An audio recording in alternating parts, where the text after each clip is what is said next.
సంక్రాంతి అనేది తెలుగు ప్రజల సంస్కృతిలో అత్యంత ముఖ్యమైన పండుగ. తాజా అంచనాల ప్రకారం తెలంగాణ రాష్ట్రంలోని విద్యా సంస్థలకు సంక్రాంతి సెలవులు జనవరిలో దాదాపు 6 రోజులు ఉండే అవకాశం ఉంది. 2026 జనవరి 10 నుండి జనవరి 15 వరకు పాఠశాలలకు, కళాశాలలకు సెలవులు ప్రకటించే అవకాశం ఉంది.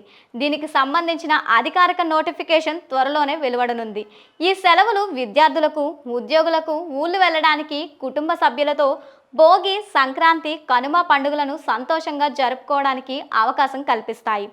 తెలంగాణ రాష్ట్రంలో ఎంతో ఆసక్తిగా ఎదురు చూస్తున్న సంక్రాంతి సెలవులపై అంచనాలు పెరుగుతున్నాయి.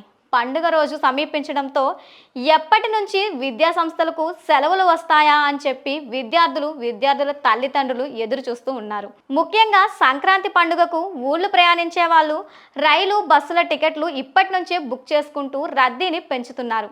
ఈ సెలవులు విద్యార్థులకు చదువు ఒత్తిడి నుంచి విరామం ఇచ్చి కుటుంబంతో నాణ్యమైన సమయాన్ని గడపడానికి అవకాశం కల్పిస్తాయి. ఈ 6 రోజుల సెలవుల విధానాన్ని రాష్ట్రంలో అన్ని ప్రభుత్వ, ప్రైవేటు విద్యా సంస్థలు అనుసరించడానికి సిద్ధమవుతున్నాయి. అయితే ప్రభుత్వం త్వరలో విడుదల చేయబోయే అధికారిక సెలవుల ప్రకటనలో స్వల్ప మార్పులు ఉండే అవకాశం ఉంది. కొన్నిసార్లు ప్రభుత్వం అవసరాన్ని బట్టి సెలవులను 1 లేదా 2 రోజులు పెంచే అవకాశం కూడా ఉంది. కాబట్టి విద్యార్థులు, తల్లిదండ్రులు ప్రభుత్వం ఇచ్చే తుది నోటిఫికేషన్ కోసం వేచి చూడటం మంచిది.